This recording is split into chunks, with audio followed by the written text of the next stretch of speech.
Praise the Lord. ఈ Republic Day అంటే ఏమిటి, ఎందుకు జరుపుకుంటారు, ఎప్పుడు జరుపుకుంటారు అనేది తెలుసుకుందామండి. రిపబ్లిక్ డే అంటే గణతంత్ర దినోత్సవం. భారతదేశంలో ప్రతి ఏటా జనవరి 26న గణతంత్ర దినోత్సవాన్ని జరుపుకుంటారు. 1950 జనవరి 26న భారత రాజ్యాంగం అమల్లోకి వచ్చిన రోజుగా ఈ దినాన్ని జరుపుకుంటారండి. అలాగనే మనం కనుక చూసుకున్నట్లయితే మన ఆత్మీయ జీవితంలో కూడా రిపబ్లిక్ డేని ఎప్పుడు జరుపుకోవాలో తెలుసా? పాపాల నుండి వెనుదిరిగినప్పుడు, శాపాల నుండి విరక్కొట్టబడినప్పుడు, బంధకాలు కట్టడాల నుండి విడిపించబడినప్పుడు. ఇవన్నీ ఎలా జరుగుతాయో తెలుసా?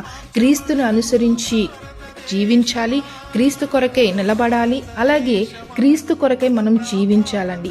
ఇలా గనక మనం జీవించగలిగితే దేవుడు గొప్ప ఆశీర్వాదాలు మనకును మన కుటుంబానికి దయచేస్తారు. అలాగే ఇదే దిశగా మనము జీవిస్తూ అనేక మందిని కూడా నడిపించగలగాలి. చూడండి, కీర్తనల గ్రంథము 101 అధ్యాయం. నా యొద్ద నివసించినట్లు దేశములో నమ్మకస్తులైన వారిని నేను కనిపెట్టుచున్నాను.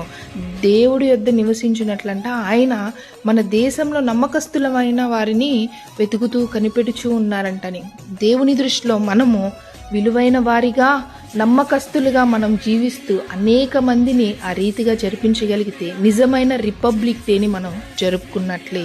ఈ రోజు నుండి అలాగునే జీవిద్దామా?